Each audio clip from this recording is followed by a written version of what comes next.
Oke, selamat selamat malam semuanya. Mmm, Maaf agak telat ini, tapi kalau yang nanti menonton siaran ulang tidak akan tahu.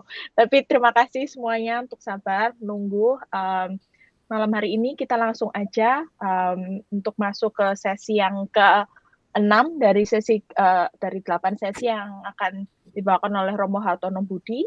Yang sesi malam hari ini kita akan membahas kelanjutan dari yang topik minggu lalu, yaitu tentang sekularisme dan ateisme. Jadi sebelumnya kita akan mulai dengan doa dulu, dengan aku dulu, maaf, lagu, terus nanti dibimbing sama doanya oleh Romo Hartono Budi.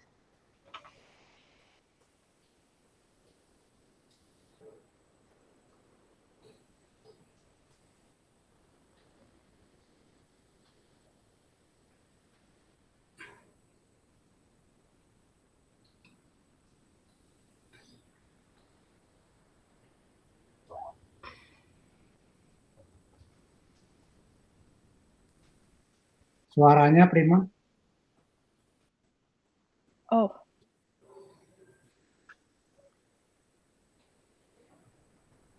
Sebentar.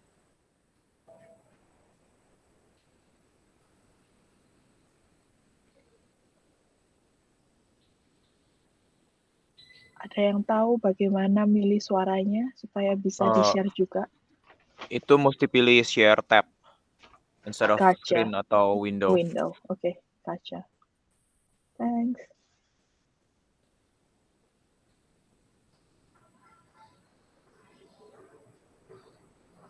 Oh no, it has to be. No problem, actually we skip Aja ya. the theme song. Oke, jadi Romo bisa langsung mulai dengan doanya. Saudari-saudara sekalian, selamat sore. Marilah kita mulai. Saya ingin untuk doa kita membacakan 2 ayat dari surat Yakobus, murid Santo Paulus. Dalam nama Bapa, Putra dan Roh Kudus. Apakah gunanya, saudara-saudaraku, jika seorang mengatakan bahwa ia mempunyai iman, padahal ia tidak mempunyai perbuatan? Dapatkah iman itu menyelamatkan dia?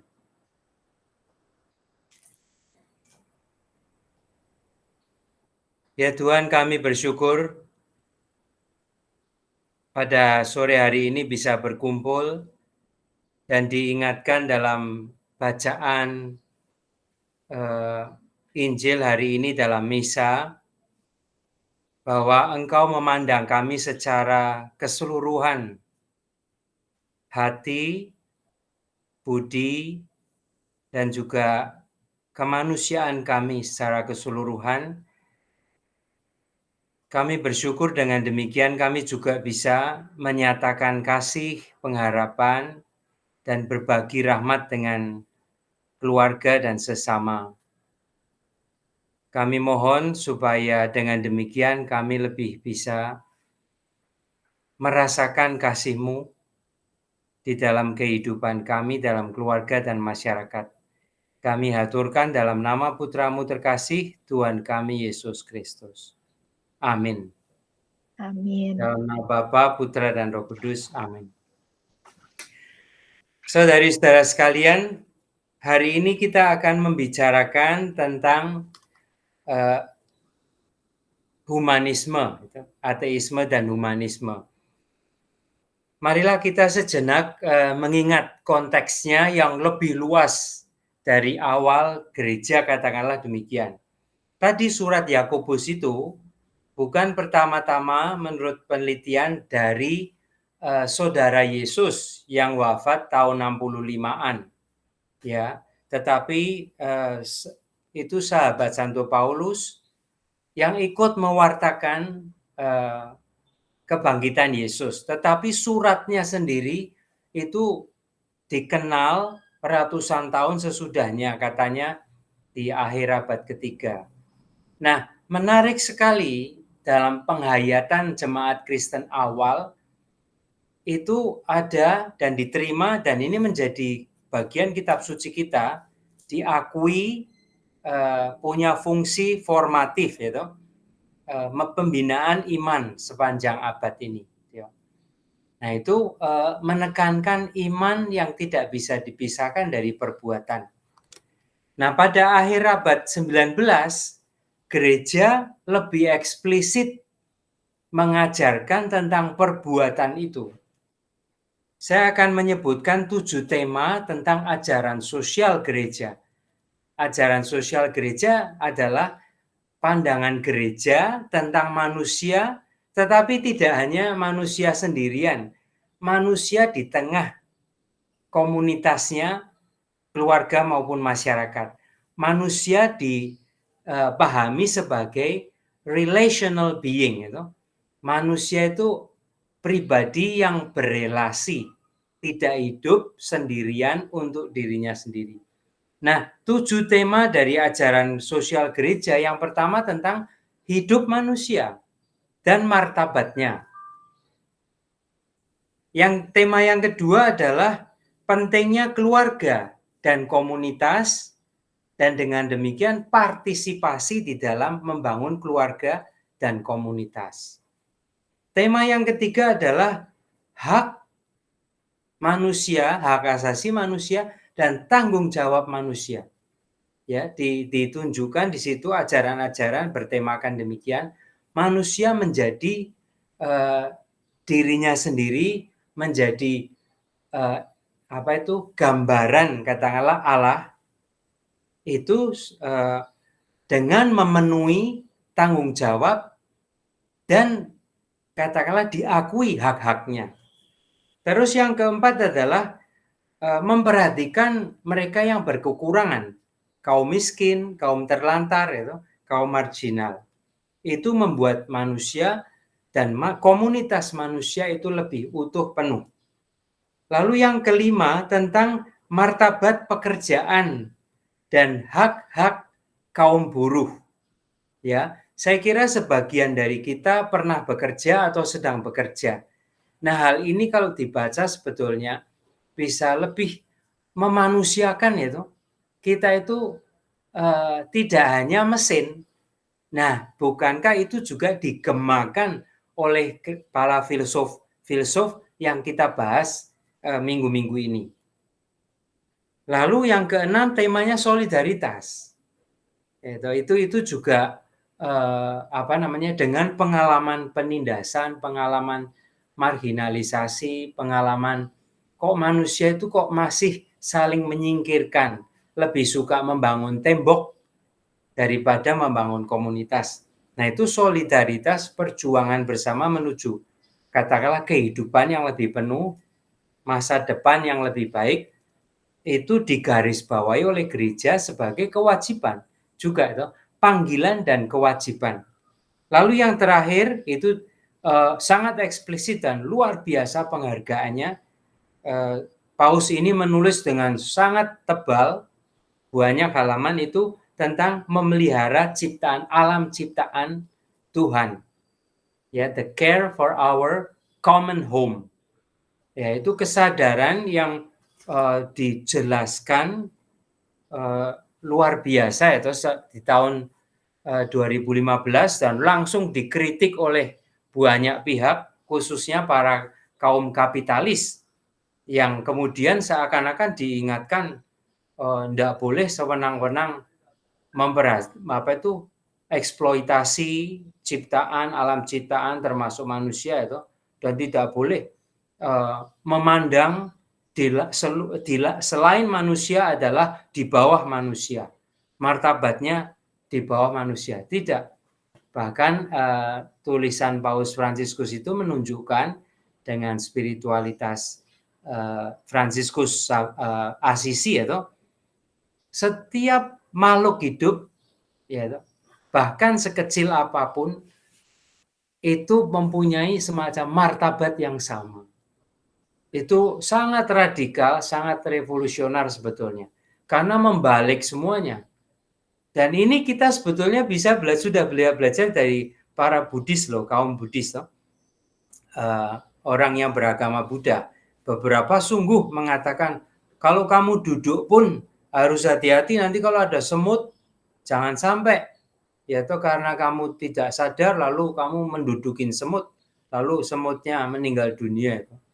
Nah, itu hal demikian kepekaan ya.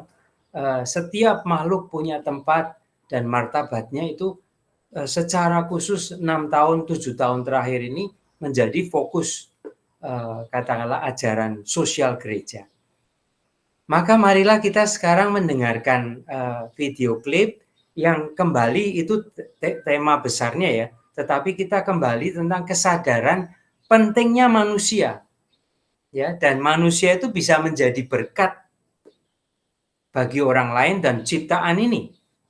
Ya, tadi saya sudah menyebutkan beberapa tema yang sebetulnya kalau direfleksikan menunjukkan kita bisa menjadi berkat, bukannya kutuk. Prima, seandainya siap, silahkan menayangkannya.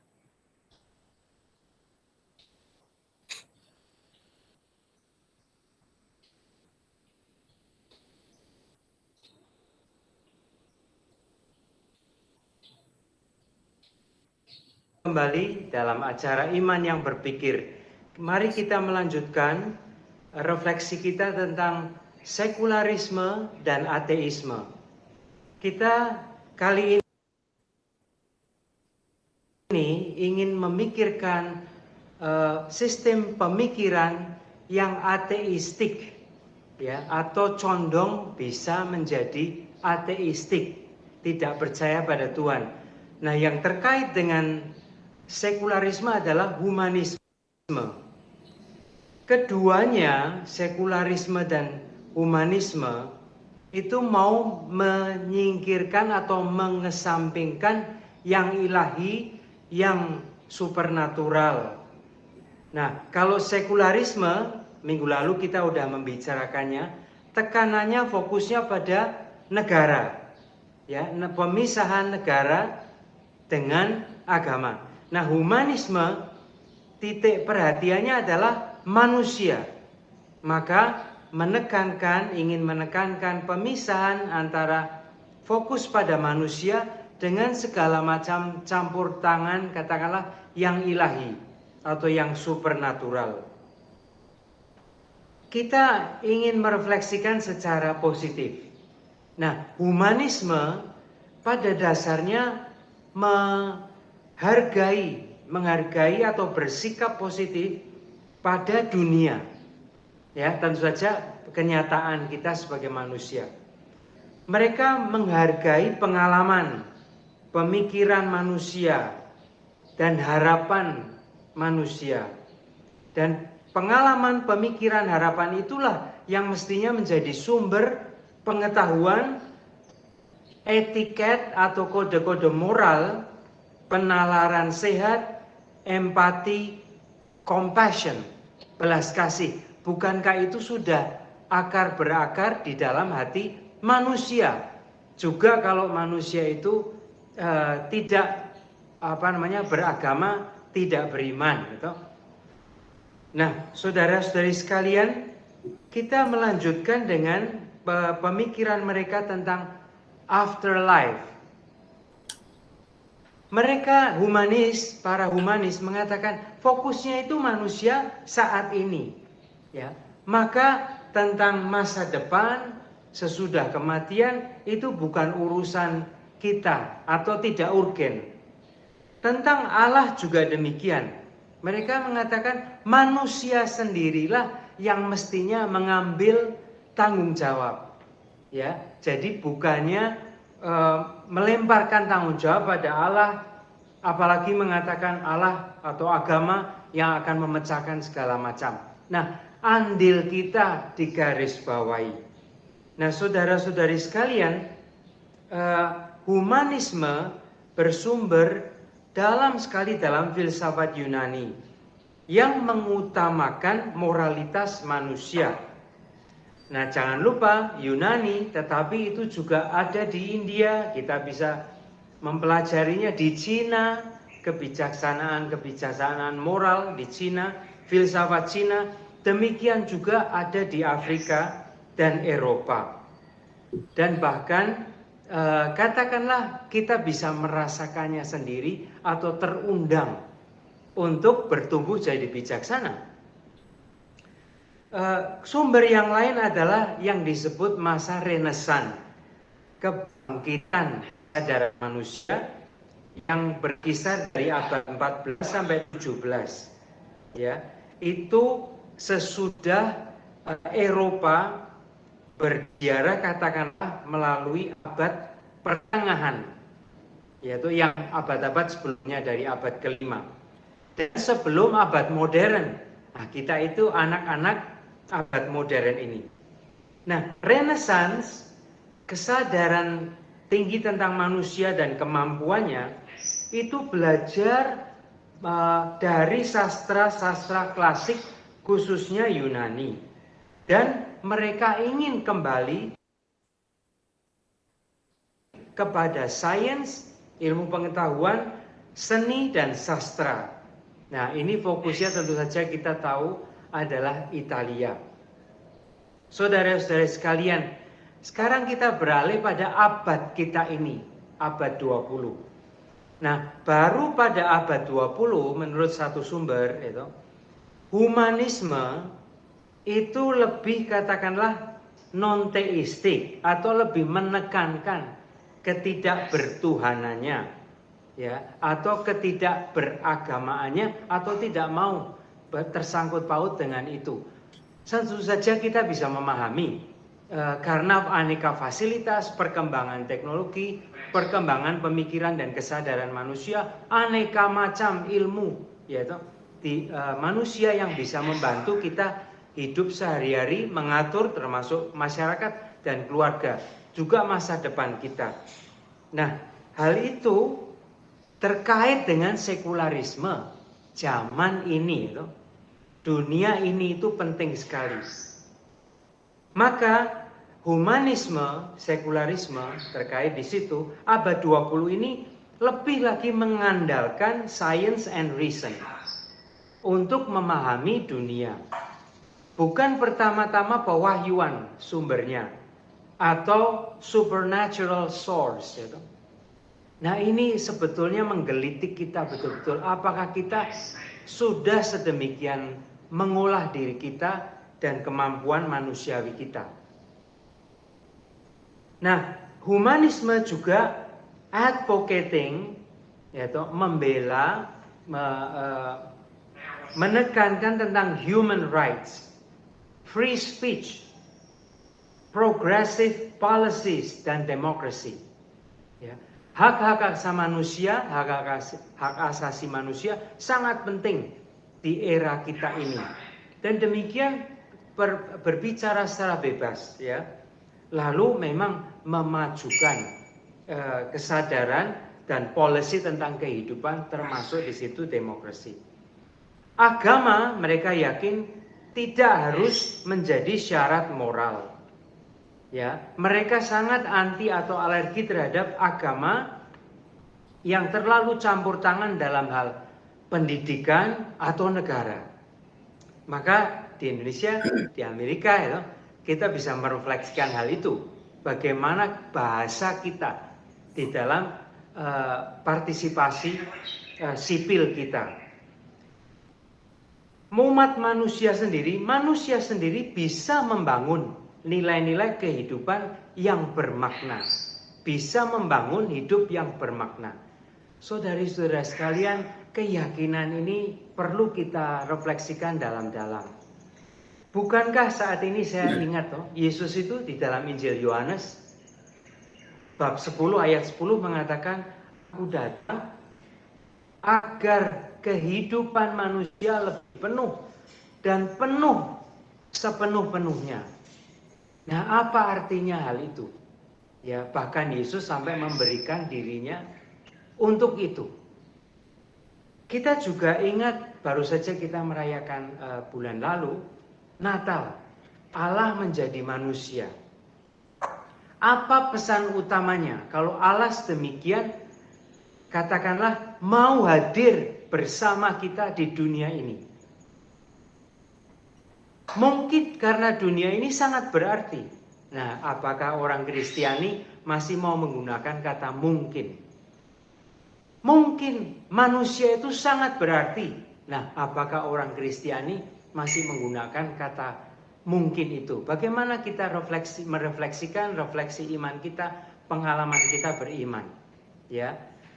Saudari-saudara sekalian, sekali lagi kita diingatkan. Minggu lalu kita membicarakan tentang sekularisme dan ateisme. Nah, perhatian kita adalah, atau keprihatinan kita, kalau ujung-ujungnya memang jatuh pada ateisme. Kita mau berdialog, ya, kita tidak mengatakan serta-merta jelek. Misalnya kita juga ingat di Blaise Pascal, yaitu tahun 1623, hidupnya sampai 1662, pernah mengatakan demikian. Man never do evil so completely and cheerfully as when they do it from religious conviction. Nah, bukankah hal ini yang menjadi keprihatinan manusiawi juga hidup di dalam negara yang ingin mengembangkan, katakanlah, dinamika sehat, politik, agama, dan kebebasan. Mau melindungi, memastikan bahwa manusia terlindungi, hak-haknya terlindungi, juga kepercayaannya. Marilah kita melanjutkan pemikiran kita, diskusi kita. Terima kasih.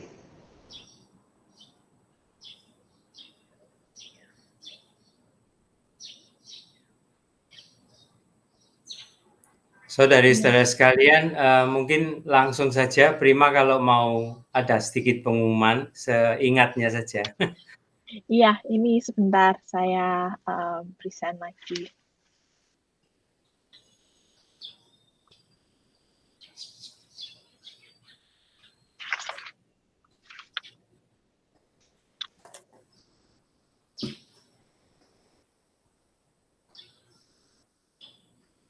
Ya, so terima kasih ya Romo. Ini ada pengumuman sedikit sebelum diskusi.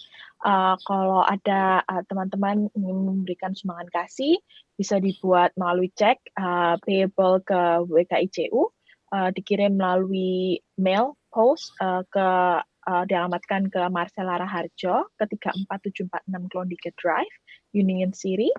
Atau bisa melalui elektronik juga, melalui Zelle yang dialamatkan ke bendahara@wkicu.org, dan untuk semua ini bisa diberi catatan IYB. Kemudian untuk sesi yang ke-7, ya 2 dari terakhir untuk series ini bersama Romo Hartono, minggu depan hari yang sama, jam 5 sore Pacific Time, atau jam 8 malam East Coast Time, tentang ateisme dan kebangkitan teknologi. Kemudian sebagai Ignatian Spiritual Exercise yang akan dimulai tanggal 25 Februari, ini musim dingin sampai semi, mulai bulan Februari sampai April, jadi ada 8 sesi bersama Romo Mutiara Andalas tentang salib yang mengubah makna penderitaan. Mohon dicatat kalau biasanya tuh hari Kamis, ini hari Jumat, setiap hari Jumat jam 8 malam Pacific Time atau jam 11 malam East Coast Time, dan di Indonesia hari Sabtunya mulai tanggal 26 Februari jam 11 pagi WIB.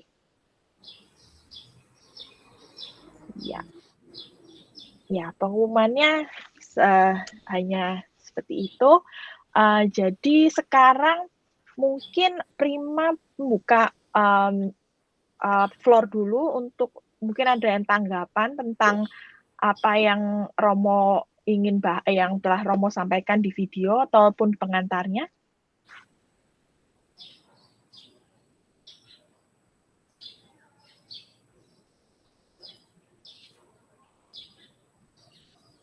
Oke. Mungkin masih ingin berpikir lebih dahulu, bisa nanti kalau mau bisa ketik di chatnya, atau nanti bisa langsung angkat tangan. Kalau gitu Prima mulai dulu aja ya Romo. Gini, Ini Romo kan menarik kan tentang membahas tentang humanisme dan sekularisme gitu. Prima pingin kan tadi Romo membawa satu figure namanya Blaise Pascal gitu. Tapi Prima itu sempat mikir-mikir juga kayak apakah ini sesuatu yang inevitable gitu, pemisahan antara negara dan agama gitu, terus pemisahan antara manusia dan keilahian Tuhan gitu, andil Tuhan dalam hidup manusia. Prima ingin membawa satu figur gitu yang mungkin bisa menjadi bahan pembicaraan diskusi kita, contohnya seperti Santo Thomas More. Atau ini favorit santo saya, Santo Ambrosius, karena salah satu dokter gereja.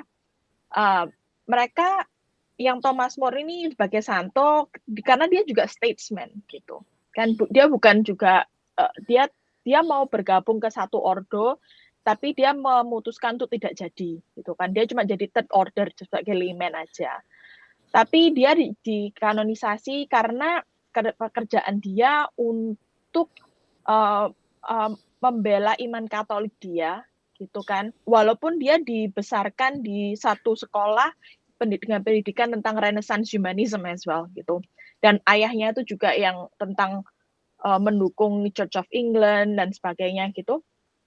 Nah, saya ingin membawa bahasan ini untuk ke arah gimana, apakah kayak apa yang bisa kita pelajari gitu loh Romo dari figur-figur ini yang tetap bisa membela iman mereka gitu, walaupun adanya begitu banyak gejolak di dunia waktu zamannya mereka lah paling nggak, atau nggak di zaman sekarang ini, apa salah satu contoh yang mungkin kita bisa refleksikan bersama untuk memperangi sekularisme dan pandangan humanisme yang terus-teruskan kan, yang dikeluarkan di Amerika terutama.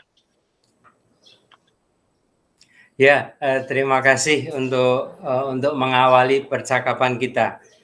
Saya hanya akan pertama mengatakan ulang dengan dalam pertanyaan ya, apa artinya membela iman? Apakah ada macam-macam cara atau hanya ada satu cara itu? Lalu tadi contohnya kan Santo Thomas More itu ya, dalam konteks keterlibatannya dia katakanlah orang gereja tetapi juga orang negara ya, itu satu. Apakah satu cara atau ada macam banyak cara? Nah, tadi yang saya katakan dengan ajaran sosial gereja itu kalau mau dihubung-hubungkan ya, itu juga bisa membuat bagaimana memikirkan, merefleksikan agar iman itu relevan. Nah, jauh sebelumnya Yakobus yang saya baca tadi, itu kan menanggapi situasi sosial tertentu juga. Ya, kalau iman-iman saja lalu tanpa perbuatan, lalu berat sekali melihat kebenaran iman itu, atau kalau tidak malah mengaburkan iman itu.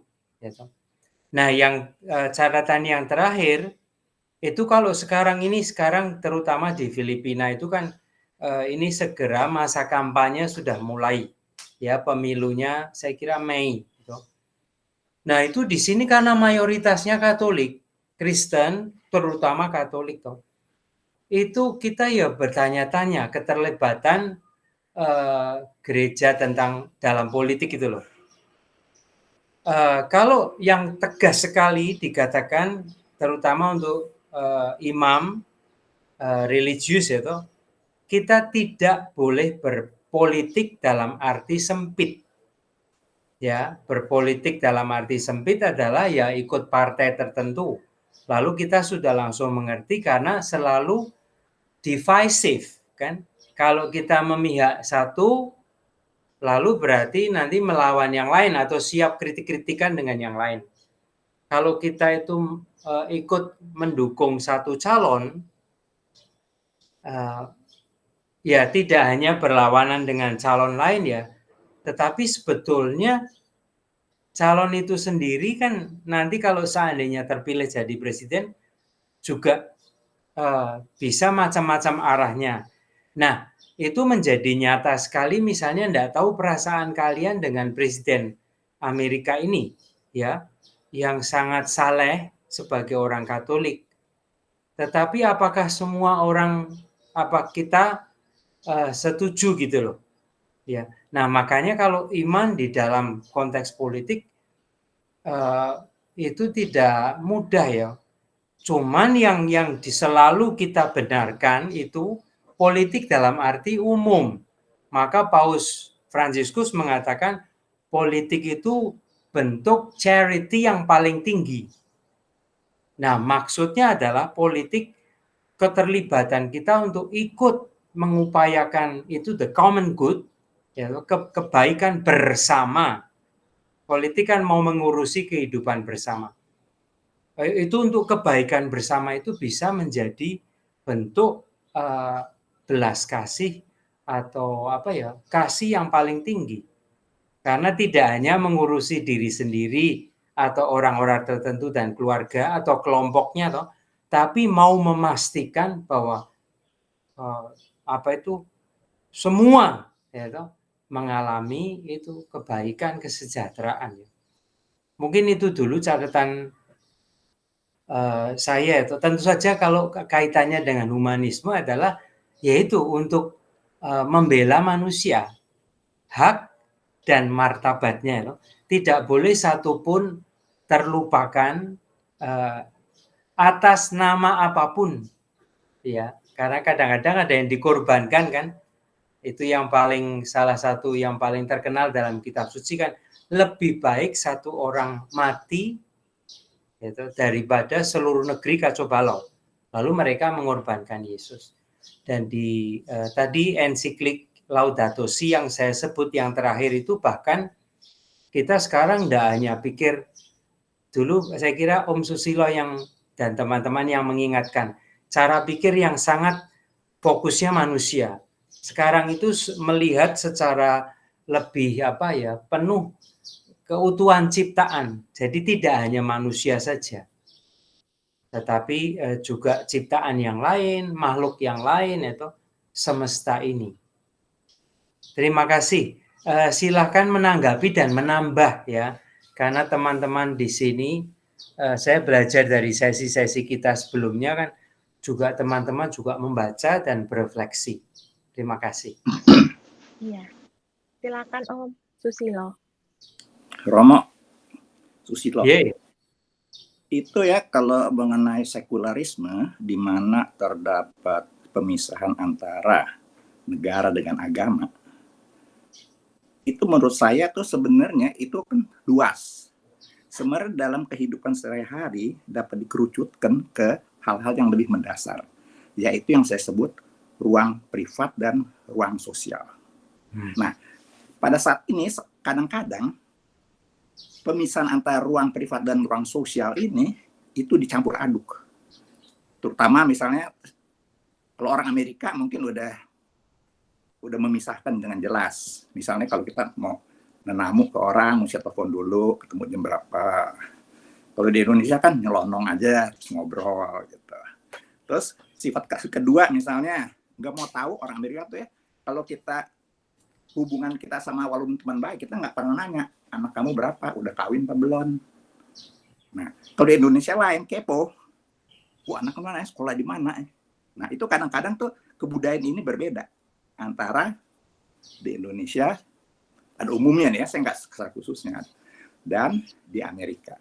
Jadi campur aduk antara tidak dapat memisahkan antara ruang privat dan ruang sosial itu kalau diangkat ke atas bisa nggak itu misalnya sebagai ruang publik dan sosial itu diangkat menjadi pemisahan antara negara dengan agama. Karena menurut saya agama itu adalah private, sebab negara adalah public policies. Nah, ini saya kasih contoh begini misalnya. Yang tadi Prima bilang mengenai Thomas More. Mengapa sampai Thomas More itu dihukum mati sama Henry VIII? Karena mungkin pada itu dia tidak menyadari itu kan asal usulnya kan Henry VIII kan dia kan istrinya dari Spanyol, perkawinan politik, Catherine of Aragon. Terus akhirnya dia ceraiin, dia mengambil istri baru, walaupun istri banyak, tapi ini yang yang ada kaitan sama tahta dengan Anna Boleyn. Nah, terus dia menentang kan, sebab menurut ajaran Katolik saat itu tidak boleh ada perceraian. Dan di samping itu, pada saat itu Inggris kan Katolik, dan Catherine Aragon ini adalah putri daripada Raja Spanyol saat itu. Nah, jadi mungkin Henry si Thomas ini, bukan saya katakan apa-apa, dia mulai mencampur adukan antara ruang privatnya si raja, walaupun emang raja itu mewakili pada saat itu monarki absolut, adalah apa yang raja lakukan adalah semacam negara begitu. Nah, ini menurut saya saat itu sih mungkin Thomas More tidak bisa membedakan gitu. Jadi iman persoalannya saya nggak tahu, itu tapi lebih bersifat persoalan politis. Makanya dia, apalagi di si rajanya itu dibisik-bisikin mengenai si Thomas More itu, kalau nggak salah perdana menterinya itu siapa ya? Kalau ada kayak culas lah gitu. Wah itu nggak boleh begini. Kalau nggak salah bukan di Israel, saya lupa lah. Nah, jadi gini Romo, kalau menurut saya itu di dalam hal yang paling dasar, kita harus membedakan antara ruang privat dan ruang publik. Karena agama itulah 100% ruang private. Negara dan ruang publik. Usaha, saya kasih contoh yang tadi si Thomas More sama Raja Henry itu adalah salah satu contoh bagaimana mencampur adukan kedua pandangan ini bisa membawa akibat yang fatal. Menurut Romo itu bagaimana? Lanjut. Ya, apakah boleh saya apakah ada yang penanggap lain dulu, Kak, 1-2? Seperti minggu lalu kita mendengar. Seandainya ada, kalau tidak saya mulai sedikit dulu.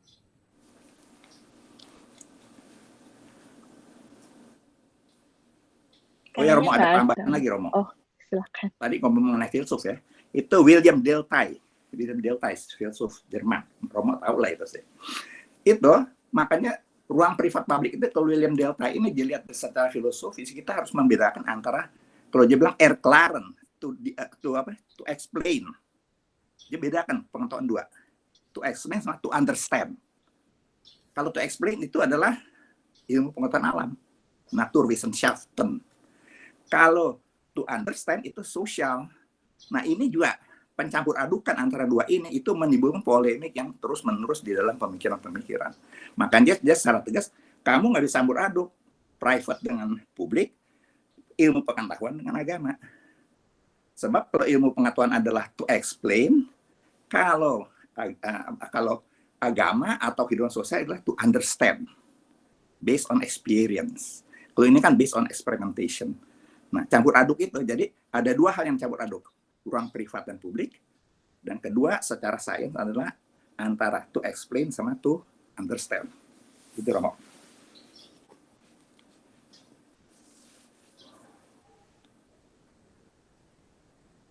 Ya, sambil menunggu teman yang lain, saya akan memulai sedikit ya, poin-poin berharga itu. Itu juga menantang kita untuk lebih memahami maksudnya ruang privat dan ruang publik itu.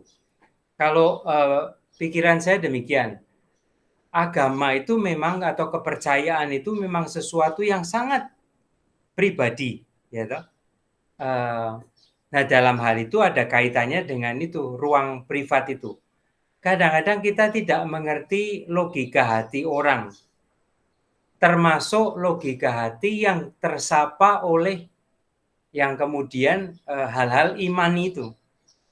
Ya, misalnya tentang kebangkitan, ini saya karena pas mau mengajar tentang kebangkitan, itu salah seorang yang memberi komentar tentang bahasa kitab suci tentang kebangkitan itu. Sebetulnya kitab suci itu mau mengatakan ada sesuatu tetapi bahasa kami tidak cukup. Kami bergulat untuk men-sharingkan kepada, memberi kesaksian kepada para pembaca itu atau pendengar dan kemudian pembaca itu tentang kisah kebangkitan Yesus. Tetapi bahasa kami itu tidak cukup atau malah belum ada yang bahasa kami umat Palestina, teman-teman Yesus abad 1 itu tidak menemukan bahasa untuk pengalaman yang sangat baru atau bahkan radically new gitu. Jadi sangat baru ya. Nah, itu memang itu menunjuk kepada sesuatu yang pribadi, yang privat itu. Itu satu ya. Tetapi di lain pihak, misalnya seperti bacaan tadi, kalau saya lanjutkan dari kitab surat Yakobus itu 2, tadi yang saya baca ayat 14 dan 14 tok itu. Yang 15 mengatakan demikian. Tadi kan mengatakan iman tanpa perbuatan toh. Lalu yang ayat 15 mengatakannya demikian. Jika seorang saudara atau saudari tidak mempunyai pakaian atau kekurangan makanan sehari-hari, dan seorang dari antara kamu berkata, selamat jalan, kenakanlah kain panas, makanlah sampai kenyang, hanya omong. Nah, itu poin dari surat Yakobus toh. Lalu iman bagaimana kalau tanpa perbuatan? Kalau iman hanya identik dengan kata-kata, ya, atau penjelasan tanpa perbuatan. Nah, perbuatan itu yang mengapa saya baca itu karena langsung menunjukkan aspek sosialnya. Maka terakhir komentar saya itu penting sekali catatan Om Susilo yang bahasa filosofisnya adalah clear and distinct.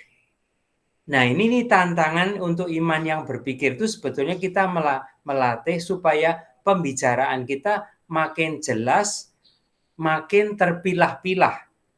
Clara et distincta. Clear and distinct. Sejernih mungkin dan terpilah-pilah. Nah, itu tantangan kita. Tetapi hal ini kadang-kadang sangat tidak mudah ya. Tadi yang contoh lucunya sebetulnya budaya. Mungkin bagi kalian itu kalau tidak menyapa orang kalian sudah at home itu, tidak ada masalah. Tetapi kalau kita kembali ke Indonesia, terutama misalnya di Pekalongan, di desa-desa di Jawa itu, kalau kita diam saja, oh something wrong itu. Misalnya kita monggo pinara, ya toh, itu maksudnya halo. Kalau kita nggak bales, ya toh, mau kemana? Nah, kita mesti tahu seni menjawabnya. Itu bukan pertama-tama ingin tahu toh. Itu sebetulnya kata lain dari halo gitu. Tapi kalau kita salah paham dalam hal budaya itu bisa tersinggung. Orang kok mau tahu saja sih? Makanya kalau kita ditanya mau kemana, jangan kaget juga kalau kita jawabnya mau ke sana gitu. Itu kan sama-sama menjawab sebetulnya. Tapi dalam konteks budaya itu betul sekali karena hello, jawabannya juga hello. Bukan harus detail itu. Saya mau ke rumah makan cari bakmi godok yang dibuat oleh Pak Agem itu bukan itu maksudnya. Tapi catatan itu menarik karena kita juga makhluk budaya itu. Silakan disambung teman yang lain walaupun sudah jam 10:04, mungkin kalau masih bisa tinggal bersama barang 10 menit gitu, silahkan, tetapi feel free. Kalau sudah ada rencana, biasanya selesai jam 6 ya, kalau pokoknya sudah 1 jam, feel free untuk meninggalkan. Ya. Tapi silahkan menyambung. Romo Liliana, cuman mau komen. Ya Liliana, terima kasih. Laudato Si-nya Pope Francis itu very impressive memang kalau dipikir-pikir ya. Itu bisa di-apply secara untuk kehidupan pribadi kita, untuk iman, memperkaya iman kita. Terus juga bisa di-apply dalam berorganisasi dan juga bertata negara. Sangat luas sekali kalau dipikir-pikir. Itu menurut saya kado terbaik ya dari seorang Romo mungkin ajarannya itu bisa sejajar dengan ajaran filsuf atau teologian, Romo? Ya, sebetulnya Sangat impresif kalau menurut saya ya, ya, bisa di-apply ah, di mana di banyak aspek gitu. Komen saya sih itu aja, Romo. ya. Mudah-mudahan sempat membaca, cuman itu salah satu komentarnya itu tulisan Paus tetapi sangat gemuk gitu. Banyak sekali toh. Tetapi sebetulnya itu bahkan kita bisa dialog dengan enak gitu, misalnya dengan itu agama-agama lain ya, Buddhis terutama itu yang Iya, mempunyai pandangan luas tentang ciptaan itu, martabat ciptaan. Itu Iya, luar biasa. kayaknya bisa di-apply juga, bisa diterima dan dimengerti di interreligious aspek Iya. juga gitu.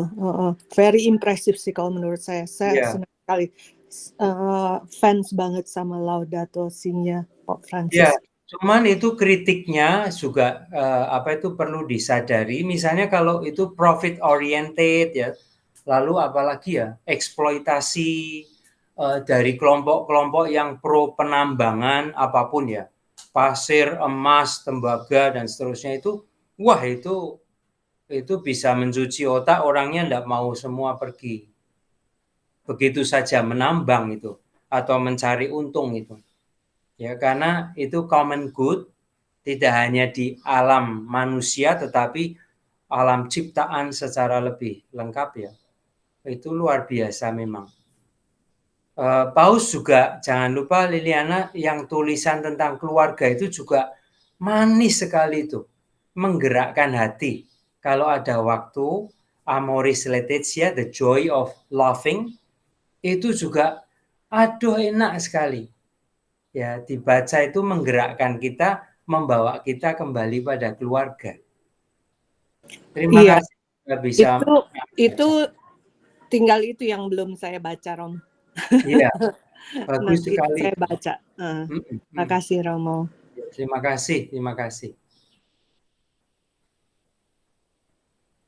Ya, Romo, ini berhubung udah lebih 8 menitan ya, Romo. Romo bisa stay atau untuk nerima paling nggak satu pertanyaan atau Tidak tanggapan apa-apa, gitu? saya bisa stay. Ya. Oke. Ya, kalau bagi teman-teman ada yang mau nanggapin lagi?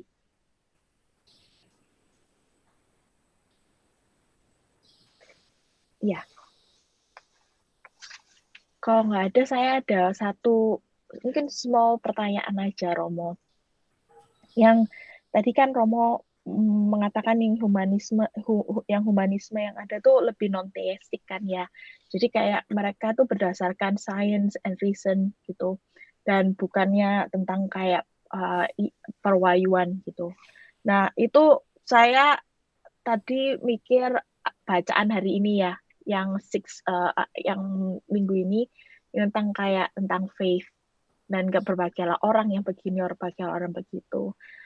Salah satu saya ingin cuma bring up this point of kadang sometimes orang-orang merasakan science and reason tapi mereka mungkin tidak tahu where is the source from gitu kan, atau kayak yang dikatakan kindness, empathy, compassion, where are they like from gitu kan. Itu mungkin sesuatu yang saya ingin sampaikan di forum ini, mungkin lebih untuk pembahasan atau diskusi, karena itu agak berbahaya sih Romo menurut saya kalau berpegang teguh pada yang penting saya kind, yang penting saya empathetic gitu, yang penting saya compassionate gitu, tapi forgetting where they are all from, itu agak membahayakan iman sebenarnya. Jadi pingin tahu aja tanggapannya Romo, mungkin ada yang pingin ditambahkan atau gimana gitu Romo.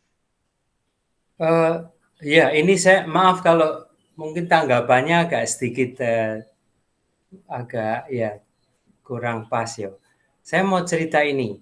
Kemarin ini saya sedang melihat TV Jerman yang mempunyai dokumentari tentang orang-orang Rusia. Rusia itu negara yang paling besar di dunia. Nah, itu masih ada orang-orang yang tinggal seperti di Siberia itu di tempat sendiri, kota-kota kecil seperti pulau-pulau di Mikronesia itu.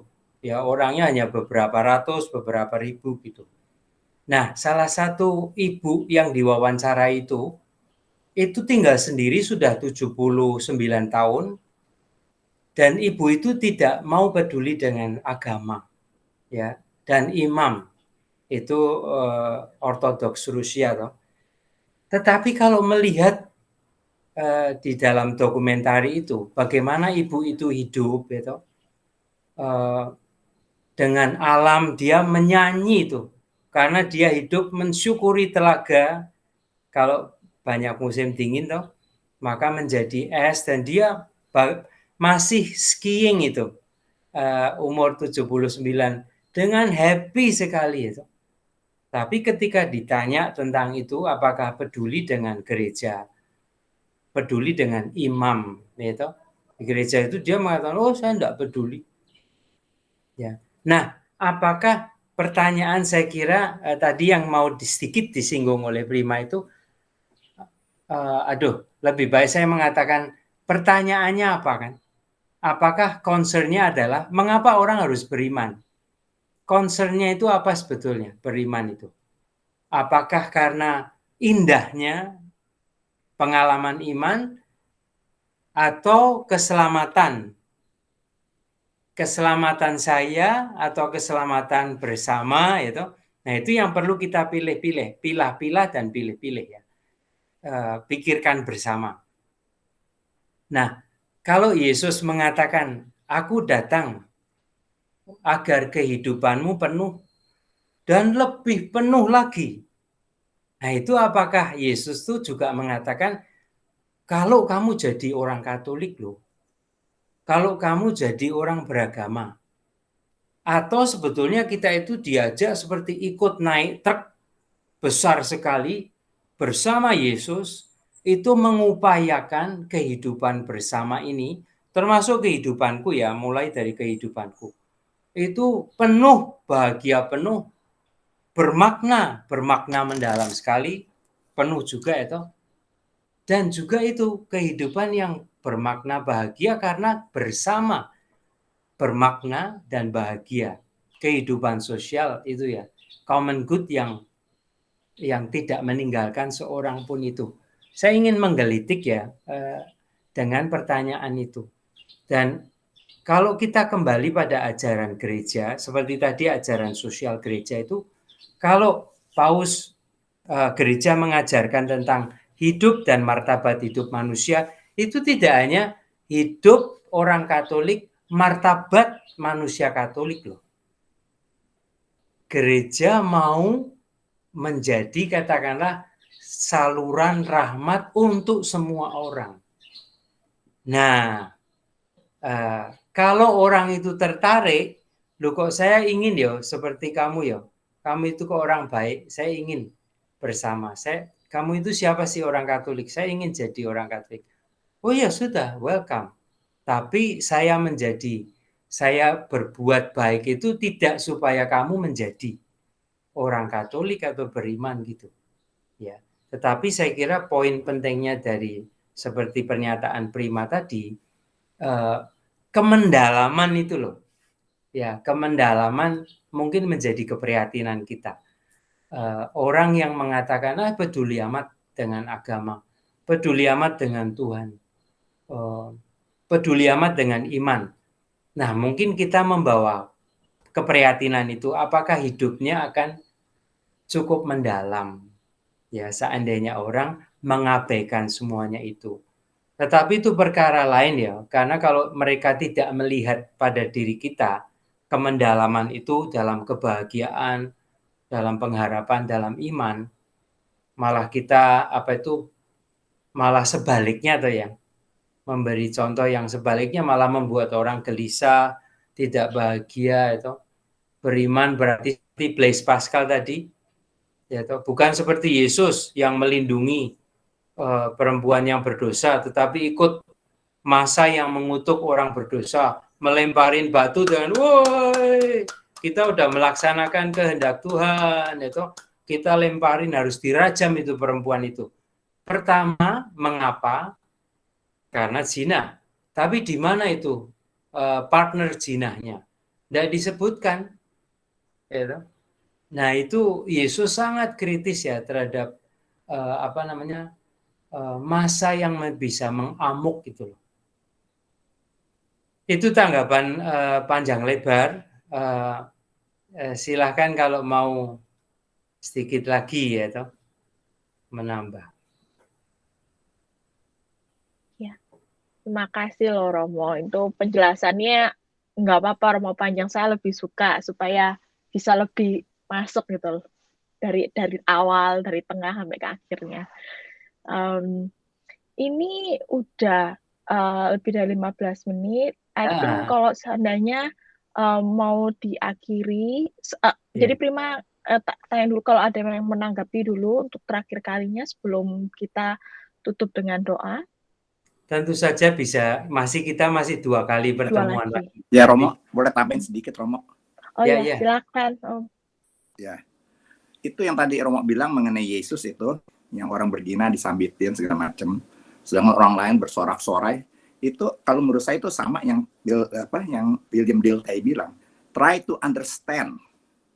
Kalau yang lain kan judgment, itu lebih ke arah menerangkan. Oh dia ini fakta begini. Tapi try to understand, saya rasa itu intinya adalah untuk manusia, untuk hal-hal yang bersifat spiritual atau Geisteswissenschaften itu adalah to understand what's happening, digali gitu. Apakah kenapa dia begitu, lelaki yang mana, latar belakangnya apa. Mungkin dengan try to understand, compassion kita akan timbul dengan sendirinya. Gitu Romo. Thank you. Iya. Om Susilo, saya nambah sedikit ya. Maka itulah tradisi silence itu. Silence itu seperti membawa pesan keras sekali. Banyak yang harus kita renungkan ya. Dan kata-kata sangat terbatas, pengetahuan kita, pemahaman kita juga masih berkembang. Maka diam dulu atau belajar diam dulu. Itu ada yang menyebut silence itu puasa yang paling tinggi itu. Bisa diam itu loh. Dan hening ya, tidak hanya diam tutup mulut ya. Tetapi mendalam sekali tuh, di dalam hati bisa hening dan damai. Ya itu Romo waktu nonton film Silence itu kan terakhir dia bilang gini, in silence we hear God. We hear the voice of God. Itu kalau saya lagi nonton film itu bagus. Mungkin saya nggak tahu Prima udah nonton belum Silence itu, yang bagaimana seorang Yesuit mengabarkan Injil di Jepang sampai dia harus ada perjuangan. Apakah akan buahnya itu disiksa atau dia harus mengabaikan imannya. Itu yang paling bagus menurut saya filmnya itu. Ya. Untuk bisa mendengarkan kata hati yang paling dalam, itu dia. Terima kasih. Ayo kita terus dulu yuk. Iya. Ya, makanannya nanti tambah ini. Kok tidak angkat lagi nih. Ini ibu-ibu dan bapak-bapak udah mulai angkat tangan ini. Iya. Dan langsung habis makan langsung hidup berkontemplasi langsung. Iya. Oke, terima kasih semuanya untuk masukan, tanggapan, sharingnya juga. Sekarang mungkin lagu dulu ya Romo, habis itu doa. Ya, terima kasih. Prima present.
Dalam nama Bapa dan Putra dan Roh Kudus.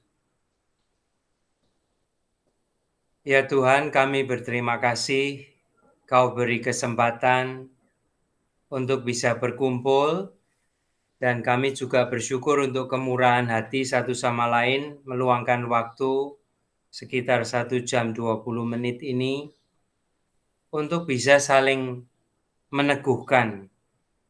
Ya Tuhan, Engkau juga bersabda hari-hari ini bahwa yang percaya kepadamu, yang berharap kepadamu, itu seperti pohon yang kuat karena akarnya dekat dengan air. Bantulah kami supaya senantiasa bisa menata kehidupan kami dekat dengan sumber kehidupan agung yang Kau sampaikan kepada kami, dan bantulah supaya kami menjadi berkat bagi keluarga dan sesama. Marilah kita sekarang mohon berkat Tuhan. Tuhan sertamu. Dan sertamu juga. Semoga kita sekalian dan yang hari-hari ini kita ingin doakan, diberkati, dilindungi, dan dibimbing oleh Allah yang Maha Kuasa, Bapa, Putra, dan Roh Kudus. Amin. Amin. Amin. Terima kasih. Makasih, Mo. Terima kasih. Thank you, Romo. Thank you, Prima. Terima Makasih.